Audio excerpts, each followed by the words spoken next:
Yeah, that way we're just going to lift them down onto there, chop, and then we'll have to carry them through and stack them under there. That's why we need a tractor. Which side does it seem to be moving? Eh? Which side does it seem to be moving?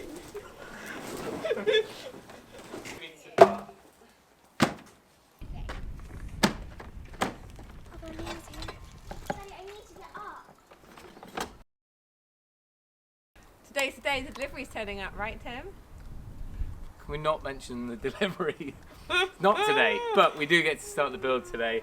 First job, sort these beauties out, cut them to length, and hope we're doing all the right sizing. It makes so much difference when the sun's out, doesn't it? It does. Right, that's enough chat. Let's get stuck in. Yeah. So we know we need a 3-metre deck on each chassis. So we're basically cutting the joists to length now, which will be 3 metres minus double the width of the timbers going along the edge to frame it all out.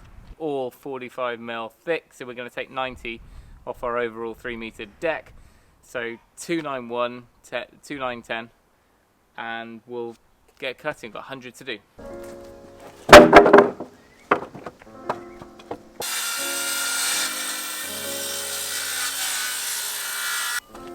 Yeah, triple check it. 1 or 2 mil will allow for. It's only rough framing.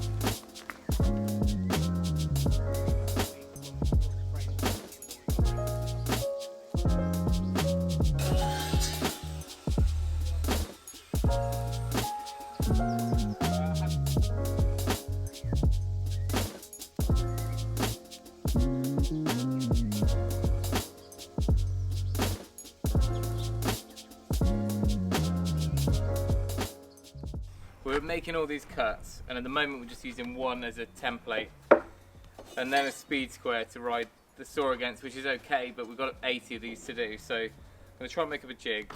Plywood would be easier, something thinner, but I'm going to use the first one we cut, which we know is right, and then slide it that way. I've already marked on here our measurement.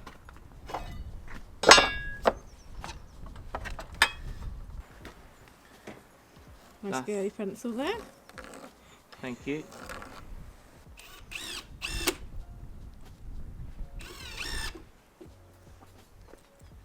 Right, so that's the square end. That is going to butt against our piece that we're cutting. So each time we just need to hook this piece over. Does that make sense? No, but I know you know what's happening, so.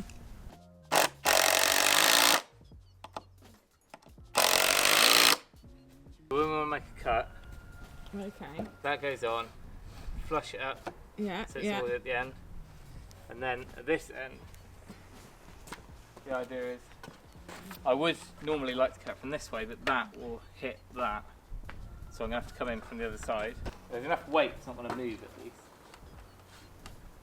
It should be bang on.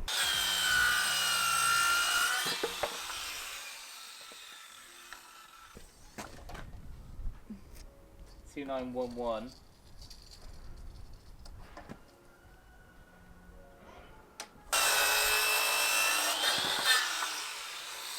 Tell you what, it's a nice backdrop, isn't it? Yeah.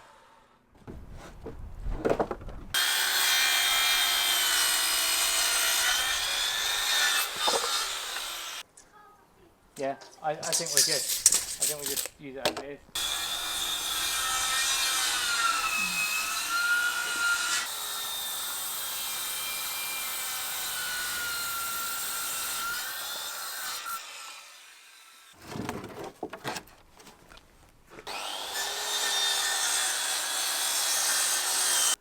How you doing, Eden?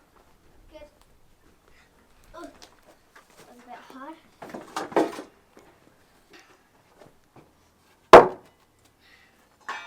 Did the gloves not fit? No. Okay. So I kept on getting them stuck underneath. Oh, yes. And that.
So far so good. We are on stack number level number 7. So we need 8, 5 in a row, 8.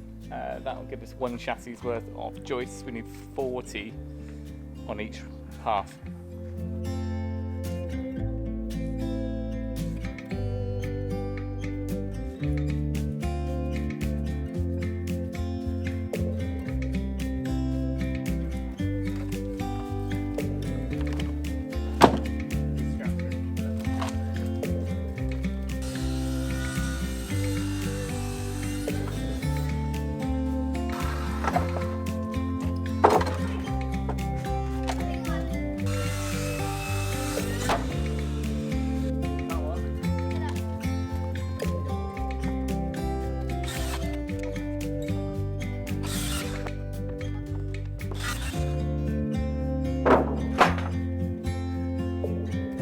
Got 40 to cut, 2 more to do, and the jig has probably saved us about half the time. And Joe saved another half. And Jay saved us half, and Eden. These ones are a little bit damp, so just drying them out. These down here are all either a little bit twisted, or they've got, some of them have got tar on, so there's some sort of bitumen. These all used to be a school sports hall, and they're well over engineered. We need 125 joists, these are 200. And over here we have our nearly finished stack. Woohoo!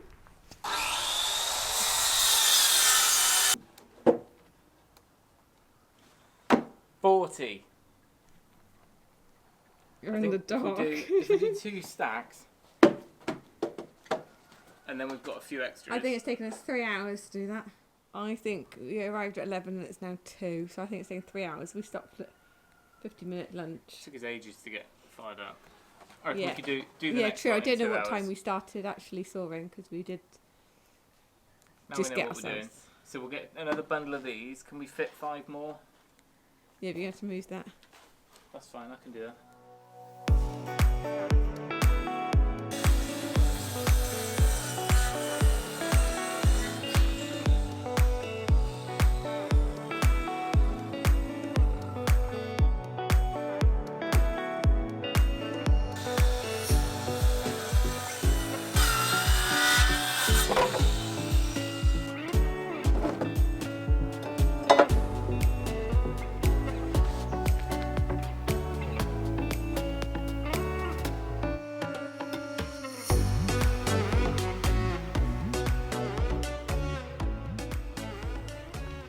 Job done.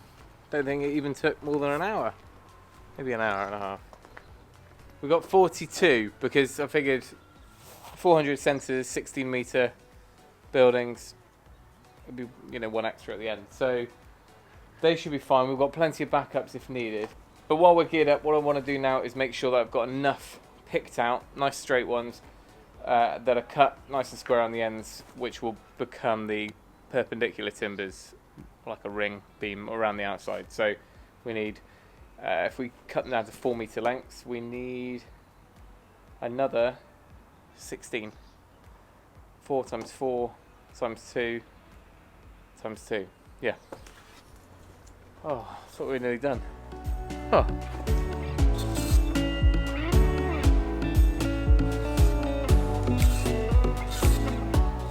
So I'm doing a bit of a tidy up session. Tomorrow we've got a case study being filmed here from Leica, who basically picked up on the videos that we did with Neon when we scanned the farm. So they're coming out to use some more equipment, which will be quite interesting around the historic part of the farm, ground penetrating radar and all sorts. Anyway, I'm trying to get the place tidied up a little bit. So all the timber that was stacked out there where we were cutting it, we've now got all of our cut lists for the floor deck ready and waiting for whatever we decide to do with the chassis now. And then all that's left, which is 100 lengths I think, which we've got a couple more, well, a whole host of projects that we're going to use it for. I'm trying to stack here and the dry. Now they are really good quality softwood joists. I think I might have mentioned it already, but these are floor flat roof joists that were used in a school. So I don't know how long they've been up there, but that's why there's a bit of tar on some of them, or bitumen that's kind of seeped through, I guess. But the majority of them are just super solid, few nails on the ends, but really apart from that, they're absolutely fine.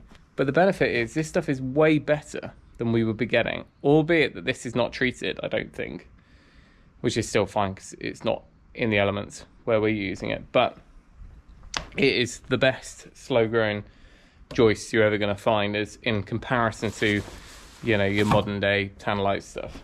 Probably the wrong camera to be doing this on. I've only got the GoPro with me at the moment, but you might just about be able to make out that rough cut, how many growth rings there are in that. No idea on the species of timber, but it looks like a slow-growing redwood to me. And having seen a few of these, it wouldn't hurt to plane a few up, because as window boards, as feature rafters, even in the cabin, maybe we could use them because we've got nothing the length of them. It's just nice to have a little stockpile. Now, as far as the price goes, because I don't think we ever covered it, remember these are the ones I picked up at a local auction centre. The auction place that is relatively close to here is called Pew's. It's if you look around wherever you are, where there's an agricultural auction, sort of place that might sell plant and agricultural machinery and things like that, quite often they have a few bits and a few lots of reclaimed building materials. So I managed to spot these there, and I bought 4 lots of 50, and we paid 300, I think it was 300 a bundle or 350 a bundle. Essentially they worked out, by the time I paid 100 quid or 150 pounds to the guys pick them up on a lorry and come and hire them off, they worked out, I think, £7.50 a length for a 4 metre length of 8x2, which if I was to buy would probably be, I guess, no idea to be honest, somewhere £25-30. And yes, that would be Tanalised. These are graded, there's stamps all over them, so they are proper structural joists. They're just not treated. But most of the time, things like this, if you're using the first floor joists and things like that, I think you'd probably be okay to use this. And you can see how tidy they look. Now we cut the ends off and they're all stacked under here. They've dried out a bit. I imagine they've been sat out in a yard for a few days, if not weeks. But there is absolutely nothing wrong with these. And from an environmental standpoint, reusing building materials is just such a good way to go. There's nothing wrong with them. You know, people do extensions and they take down back walls of houses, and all that natural stone, I see a lot of it just gets put in skips. That sort of stuff, there's nothing wrong with it. You know, let's try and reuse what we can, I guess. There's a little bit more labour in it. If you're gonna, you know, I only needed 3 metre joists. I bought 4 metre, so I've got waste. But actually, for now, I'm using them just to stick of the pile, you know, to block it up. But we've got firewood down here, which in the cottage that we're living in right now is much needed. Dry softwood firewood, fine. And then the rest of these, well, when we do frame out a roof or anything, then these are perfectly adequate as noggins between. So I don't think we're actually going to waste much at all. The straw bale soft play has had an upgrade. I guess the biggest problem we're facing at the moment, apart from deliveries, is when we get materials delivered, we need to get them delivered to the right place. For example, these, in reality, the Dutch barn, which is over there, you know, big open fronted, just used for dry storage really, it would have made entire sense to get them lifted into there and put there.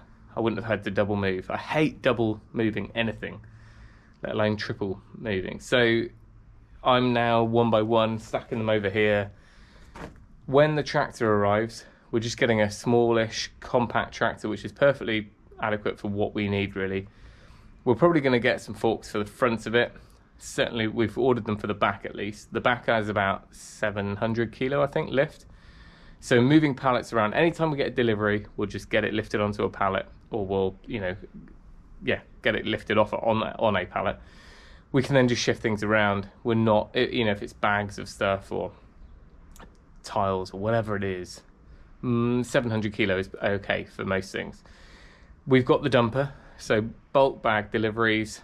Well, I don't really want to use bulk bags because I don't think we need to do that, we can either get them loose down here in the silage clamps. We've got a front loader on the tractor, we've got the dumper. I think that would be adequate. But if we did get the odd bulk bag, we could actually just get that lifted into the dumper, and then we can transport that where we need to. It's probably going to be a little bit over. Even well, the other option is we take out, you know, a third of it, and then we'll be able to stick it on the back of the tractor.